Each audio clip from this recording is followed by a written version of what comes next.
ಲೋಕಸಭಾ ಚುನಾವಣೆಯ ಹೊಸ್ತಿಲಿನಲ್ಲಿ ಯಡಿಯೂರಪ್ಪಗೆ ಕಾದಿದೆಯ ಕಂಟಕ. ಯಡಿಯೂರಪ್ಪ ಮೇಲೆ ಪೋಕ್ಸೋ ಕಾಯ್ದೆಯಡಿ ಪ್ರಕರಣ.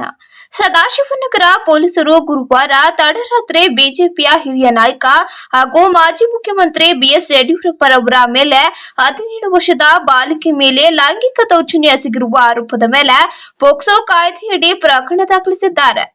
ಸಂತ್ರಸ್ತೆಯ ತಾಯಿ ನೀಡಿದ ದೂರಿನ ಮೇರೆಗೆ 2012ರ ಲೈಂಗಿಕ ಅಪರಾಧಗಳಿಂದ ಮಕ್ಕಳ ರಕ್ಷಣೆ ಕಾಯ್ದೆ ಸೆಕ್ಷನ್ 8 ಮತ್ತು ಭಾರತೀಯ ದಂಡ ಸಂಹಿತೆಯ ಸೆಕ್ಷನ್ 354A ಅಡಿಯಲ್ಲಿ ಪ್ರಕರಣವನ್ನು ದಾಖಲಿಸಲಾಗಿದೆ ಎಂದು ಪೊಲೀಸ್ ಮೂಲಗಳು ದೃಢಪಡಿಸಿವೆ ಎಂದು ದಿ ಹಿಂದ್ ವರದಿ ಮಾಡಿದೆ.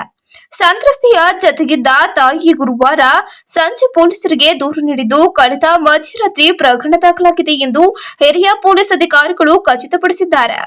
ಪೊಲೀಸ್ ಮೂಲಗಳ ಪ್ರಕಾರ ಫೆಬ್ರವರಿ 2, 2024ರಂದು ವಂಚನೆ ಪ್ರಕರಣಕ್ಕೆ ಸಂಬಂಧಿಸಿದಂತೆ ಮಾಜಿ ಮುಖ್ಯಮಂತ್ರಿಯ ಸಹಾಯ ಪಡೆಯಲು ತಾಯಿ ಮತ್ತು ಮಗಳು ಹೋದಾಗ ಲೈಂಗಿಕ ದೌರ್ಜನ್ಯದ ಘಟನೆ ಸಂಭವಿಸಿದೆ ಎನ್ನಲಾಗಿದೆ.